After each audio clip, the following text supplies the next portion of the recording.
Data है उसमें initial temperature आपको क्या गिवन है, इनिशियल टेम्परेचर वो आपको गिवन है 10 degree centigrade. So let's say T1 is equals to, हम कह देते हैं कि दिस इज 10 डिग्री सेंटीग्रेड, ठीक है। It is heated at to raise its temperature to 100 degree centigrade. So the final temperature, हम लेट से कह देते हैं कि फाइनल टेम्परेचर हमारे पास है वो है T2, this is equals to 100 degree centigrade. अच्छा, ये हमें टेम्परेचर गिवन है आपको। तो अब आपने करना ये है कि हमसे क्या डिमांड करता है, कहता है और आगे कहता है इंक्रीज इन लेंथ कैलकुलेट, ठीक। तो हम टू फाइंड कर देते हैं, to find increase in length means, हाँ, delta L, increase in length that is delta L, उसको आपने कैलकुलेट करना है। सेकंड वो कहता है कि final length at 100 degree centigrade, it means कि जो सेकंड पोर्शन आपने फाइंड करना है वो फाइनल लेंथ है, और फाइनल लेंथ को हम लेट से डिनोट कर देते हैं कि एल एफ, इसको हमने फाइंड आउट करना है। थर्ड आपको गिवन करें कि coefficient of linear thermal expansion of the steel is 1.2 into 10 की पावर -5 केल्विन या पर डिग्री सेंटीग्रेड। इट मीन्स कि जो आपको गिवन कर रहा है दैट इज अल्फा, और अल्फा आपके पास है 1.2 इंटू 10 की पावर -5 पर केल्विन आप कहते हैं या डिग्री सेंटीग्रेड कहते हैं, जिस तरह भी आप कहना चाहें, ठीक। हाँ, ये गिवन होगी आपको वैल्यूज, इसका नहीं इशू उतना। अच्छा, अब आपने यहाँ पे लिखना है फार्मूला यूज्ड। तो देखो हमने लीनियर थर्मल एक्सपेंशन पढ़ा था, उसके अकॉर्डिंग जो हमारे पास फार्मूला था वो क्या था, delta L is equals to L not plus, याद है कुछ था, alpha into T2 minus T1 लिख सकता हूँ। मीन्स के 1 प्लस एल्फा डेल्टा टी था ना, उससे ऊपर स्टेप में एल्फा डेल्टा टी था। अच्छा, अभी जो चीज़ हमें रिक्वायर्ड है, सबसे पहले तो डेल्टा एल रिक्वायर्ड है, तो delta L is equals to, हमारे पास एल नॉट की वैल्यू क्या है, आप बेशक इसको यहाँ पे लिख दें कि पुटिंग इक्वेशंस, पुटिंग वैल्यूज। तो delta L is equals to, L not की वैल्यू हमारे पास है 1.5, हमारे पास ये गिवन है एल नॉट 1.5 है, प्लस, बल्कि इसको इस तरह लिखते हैं, प्लस नहीं होता इसके अंदर, ये होता है मल्टीप्लिकेशन, ये होता है मल्टीप्लाई, ठीक है। अच्छा, यहाँ पे 1.5 हो गया, मल्टीप्लाई बाय हमारे पास इसकी वैल्यू होती है 1.2 जो गिवन है 10 की पावर -5 है, ठीक। और साथ में हमारे पास T2 जो है वो आपका गिवन है कितना, 100 माइनस आप क्या कर दें 10, ठीक है। अब इसको ज़रा सॉल्व करो, delta L is equals to, तो ये क्या बन जाएगा 1.5 इंटू 1.5 इंटू 1.2 इंटू 10 की पावर -5 आ गया, और 100 में से सब्ट्रैक्ट कर दो 10 को, तो ये बन जाएगा कितना, 90 बन जाएगा, सही है। अब बेशक इसको आप इस तरह भी लिख सकते हैं कि 15 डिवाइडेड बाय 10 कर दो, 12 डिवाइडेड बाय 10 कर दो, इंटू 10 की पावर -5 इंटू 90, एक दूसरे से कैंसिल हो जाएगा, ठीक है। So delta L is equals to, अब 15 मल्टीप्लाई बाय 12, इसको जब, हाँ डायरेक्ट करें, मेरे पास तो अभी कैलकुलेटर, अगर फॉर एग्जाम्पल मैं मोबाइल से खोल रहा हूँ ना, तो मोबाइल से अगर आप करेंगे तो 115 या 1.5 मल्टीप्लाई बाय 12 मल्टीप्लाई बाय आपके पास आ जाएगा 9, तो ये आ जाएगा 162 आ जाएगा, ठीक है। तो आएगा 162 इंटू 10 की पावर -5 मीटर। तो अगर डेसिमल आप इधर शिफ्ट कर दें यहाँ पे, तो बनेगा delta L is equals to 1.62 into 10 की पावर -3 मीटर आ जाएगा। तो ये बनेगा delta L is equals to 1.62 millimetre. ठीक है, तो ये हमारे पास क्या था, this is the required answer. अच्छा, सेकंड पोर्शन में हमने क्या फाइंड करना था, फाइनल। तो आपको पता है कि as delta L is equal to होता है L F minus L not. So L F is equal to क्या बनेगा, L not plus delta L बन जाएगा। अब इनिशियल लेंथ मुझे पता है वो कितनी है, 1.5 प्लस आगे आपके पास जो वैल्यू लिखी है ना वो पावर्स में लिखी हुई है, 10⁻³ है। ठीक है, तो आप इसको चेंज कर दें बेशक। मैं इसको लिख सकता हूँ कुछ इस तरह से कि 0.00162 ताकि एडिशन करना आसान हो। Which with delta L F is equal to, अब इसको सॉल्व करोगे तो क्या बनेगा, हम्म क्या हुआ है,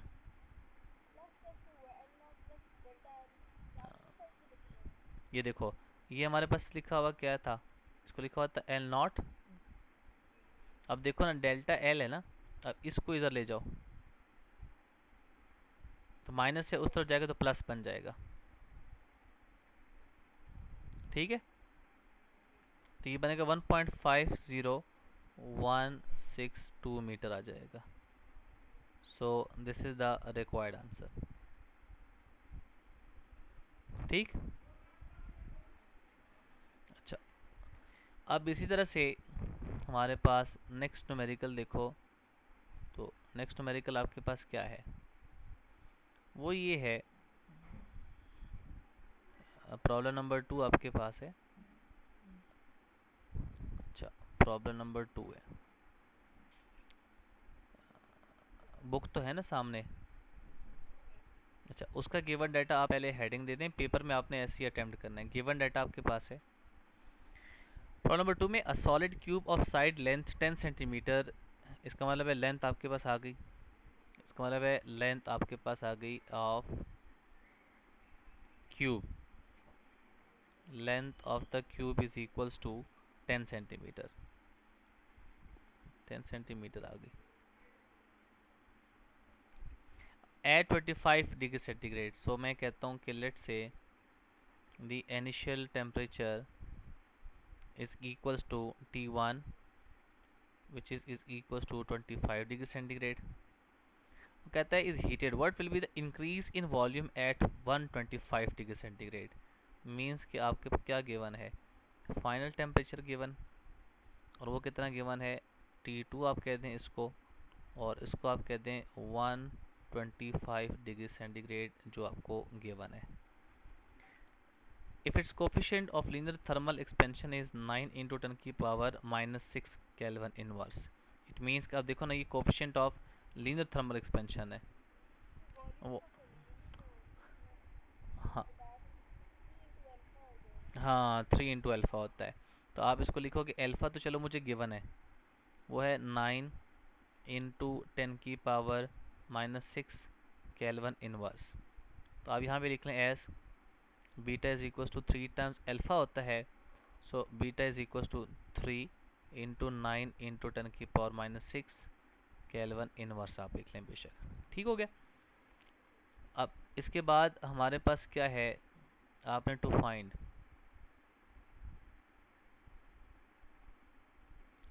आपने फाइंड क्या करना है, आप कहते हैं कि इंक्रीज इन वॉल्यूम, तो इसका मतलब है डेल्टा वी की वैल्यू को कैलकुलेट करना है। तो बड़ा बड़ा सिंपल सा हो गया आपके पास ये। अच्छा, अब देखिए फार्मूला, अब फार्मूला तो हमने एक ही पढ़ा है डेल्टा वी का, वो क्या था, delta V is equal to क्या था, वी नॉट डेल्टा टी। ठीक है, तो यहाँ पे बीटा भी था ना, तो बीटा आपके पास क्या होता है, 3v0 और 3 अल्फ़ा, ये आ जाएगा उसकी जगह पे इंटू v0, और डेल्टा डी की जगह मैं क्या लिखूंगा, T2 माइनस क्या बनेगा, T1 बन जाएगा। ये बात समझ आ गई। ठीक है, नाउ अब आप क्या करें, सबसे पहले तो आप देखें आपको v0 नहीं पता, v0 चूंकि हमें इनिशियल वॉल्यूम तो पता ही नहीं है, ठीक है। अब वी नॉट है ना, तो वी नॉट के लिए हम क्या लिखेंगे, एल क्यूब। क्यों? Because we have a cube. Because अब आप यहाँ भी लिख दीजिएगा साथ में कि v is equal to length into width into height, ये फार्मूला होता है, ठीक है। सो वी नॉट आपके पास क्या आ जाएगा, this V not will be equal to L cube है ना, ये बनेगा क्या, 10 का होल क्यूब बन जाएगा, ठीक हो गया। तो so V not is equals to, अब 10 का क्यूब लेंगे तो ये बनेगा कितना, 1000, और चूंकि ये सेंटीमीटर था ना, तो क्या बनेगा, सेंटीमीटर क्यूब बन जाएगा। ये बात समझ आई? आप बेशक इसको इस तरह से भी लिख लो, आप इस तरह भी लिख सकते हैं, 10 सेंटीमीटर होल क्यूब लिख लो, ताकि आपको आसानी रहे लिखने में। अब ये हो गया। अब मेरे पास ये वैल्यू आ गई वी नॉट की, ठीक है, और इसको बेशक आप नाम दे दें, let this is equation number A. अब आप पुट कर दें, put values in equation number A we get. जब आप पुट करेंगे तो क्या बनेगा, delta V is equals to, beta की जगह हमने लिखा हुआ है 3, और वी नॉट की जगह हम क्या लिख सकते हैं, 1000, ठीक है, इन टू, अब देखो क्या लिखूंगा मैं अल्फा की जगह पे, 9 इंटू 10 की पावर -6 लिख लिया, और आगे हमारे पास डेल्टा टी है तो T2 माइनस T1 है, तो 125 माइनस क्या बनेगा, 25। हाँ, अच्छा, अब इसको सॉल्व करो ज़रा, क्या बन जाएगा ये, अब देखो ना, ये 23 इंटू क्या बनेगा, 1000 इंटू 9 इंटू 10 की पावर -6, तो 125 -25 कितना बन जाएगा, 100। सही हो गया। So delta v is equals to, अब ये 3 जीरो हैं, ये 2 जीरो हैं, कितने हो गए, 5। अच्छा, अब देखो ना, 9 को ज़रा 3 से मल्टीप्लाई करो, ये बनेगा 27 इंटू, अब 10 की पावर -6 जो लिखा है वो ये वाला लिखा हुआ है, तो 10 की पावर 3 इसको लिखूंगा तो 10 की पावर 2, तो मल्टीप्लाई बाय 10 की पावर 5 लिख सकता हूँ, ठीक है, 10 की पावर 5 इसको लिख लेते हैं। अब 6 माइनस 5 कितना बन जाएगा, हाँ, तो 27 इंटू 10 की पावर -1 लिख लिया। This implies that delta v is equal to 27 divided by क्या लिखूंगा, 10, so delta v is equal to क्या लिखूंगा, 2 पॉइंट, मैं लिख सकता हूँ इसको इस तरह से कि delta v is equal to 2.7 centimetre cube. So this is the required answer। ठीक है, ये आपका सेकेंड न्यूमेरिकल हो जाता है। अब आ जाए थर्ड न्यूमेरिकल पे। तो गिवन डेटा आपने उसका लिखना है थर्ड न्यूमेरिकल का, गिवन डेटा। प्रॉब्लम नंबर आपके पास आ गया 3। सबसे पहले देखो, steel rail rod track segments आपका लिखा हुआ है, ये तो खुद कर सकती हो ना, इसमें इंक्रीज लेंथ फाइंड करना है, मतलब डेल्टा एल कैलकुलेट करना है। जो पहला क्वेश्चन किया था उसी से रेलेवेंट ये क्वेश्चन है, ठीक है। जो आपका फोर्थ क्वेश्चन है ना 2 लीटर वाला, वो कहता है कि आप expansion of the glass bottle is negligible, what volume of orange juice will overflow. तो कल भाई ये भी आपको क्या फाइंड करना है, ये भी बेसिकली आपने डेल्टा वी कैलकुलेट करना है। तो पहले के साथ आपका तीसरा न्यूमेरिकल है, दूसरे के साथ आपका फोर्थ न्यूमेरिकल है। तो ये खुद कर लेना, प्रैक्टिस भी हो जाएगी ऊपर से, तो ये हो भी जाएगा आपसे, क्योंकि अभी एक तो करवा लिया तो ये हो जाएगा। अच्छा, अब आ जाए प्रॉब्लम नंबर 5 के ऊपर। How much heat is required to change 15 kg of ice. तो पहली बात तो ये आ गई कि मैस मेरे पास आया 15 kg of ice into water at its melting point. अब बची मैस गिवन है, बाकी मुझे तो चीज़ें नहीं गिवन। अब देखो ना, इसमें अगर नहीं गिवन होती तो वाटर की, आइस की, इसकी आपको याद होनी चाहिए, ठीक है। तो इसका मतलब है कि आपको पता है कि लेटेंट हीट ऑफ फ्यूजन, पीछे एक टेबल गिवन होता है, उस लेटेंट हीट ऑफ फ्यूजन में जो हमारे पास वैल्यू होती है L is equal to 3.3 into 10⁵ joule per kg. अब इस तरह क्वेश्चन में ना ये नहीं गिवन, वाटर की, आइस की और स्टीम की, ये आपको याद होना चाहिए, ये तीन, ठीक है। अच्छा, अब हमसे पूछ क्या रहा है, टू फाइंड, वो आपसे पूछता है कि how much heat is required. इसका मतलब क्यू आपसे पूछ रहा है, क्यू आपने कैलकुलेट करना है। नाउ द फार्मूला यूज, देखो लेटेंट हीट ऑफ फ्यूजन का फार्मूला याद है, क्या होता था, Q is equals to MLF, कुछ याद है। नाउ सोल्यूशन कर लें आप। Q is equals to M की वैल्यू कितनी है मेरे पास 15, लेटेंट हीट ऑफ फ्यूजन आपको गिवन है 3.3 इंटू 10⁻⁻5। अब इसको जरा सॉल्व कर लो, तो क्या बनेगा, Q इज इक्वल्स टू, यह बनेगा 45, तो और ये 45, तो ये बनेगा 4.95 इंटू 10⁻, क्या बन जाएगा आपके पास 3.3 इंटू 10⁻5 है ना, तो ये बनेगा 6 जूल। अच्छा, ये +5 है, क्लियर है, समझ आ गई। सीधा सीधा फार्मूला है, कोई इसमें वो नहीं है। हाँ हाँ, स्टीम की, वाटर की और आइस की, ये वैल्यूज आपको याद होनी चाहिए। प्रॉब्लम नंबर 6 देखो, how much heat is required to change 7 kg of the water. तो मैस इज इक्वल टू कितना आया, 7 kg आ गया, into steam at its boiling point. It means के आपको चाहिए क्या, लेटेंट हीट ऑफ वेपोराइजेशन, ये आपको चाहिए। इसका मतलब है आपको चाहिए LV। अब क्योंकि आपके पास इसकी स्टीम की होनी चाहिए, वाटर की होनी चाहिए, तो ये बनेगा 2.26 इंटू 10⁻6 जूल पर केजी, ठीक है, ये वैल्यू थी उसकी। अब यहाँ भी आपसे ये पूछ रहा है टू फाइंड, क्या फाइंड करना है आपने, Q की वैल्यू को आपने कैलकुलेट करना है। Formula used,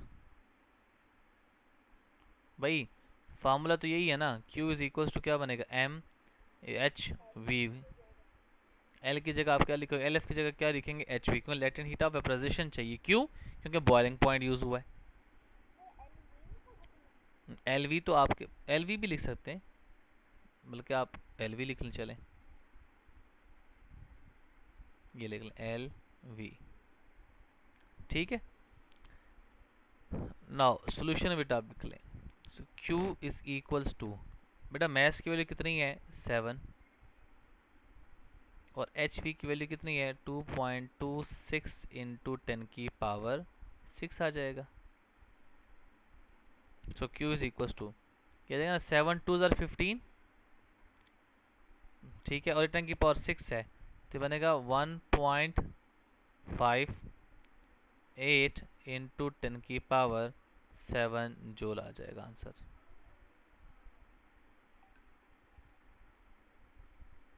so this is the required answer, clear. अब एक न्यूमेरिकल हमारा रह गया, लेकिन वो लेंथी न्यूमेरिकल है, तो उसको हम ना फिर कर लेंगे, साथ में वो थ्योरी कर लेंगे ताकि आपका चैप्टर ये क्लोज हो जाए।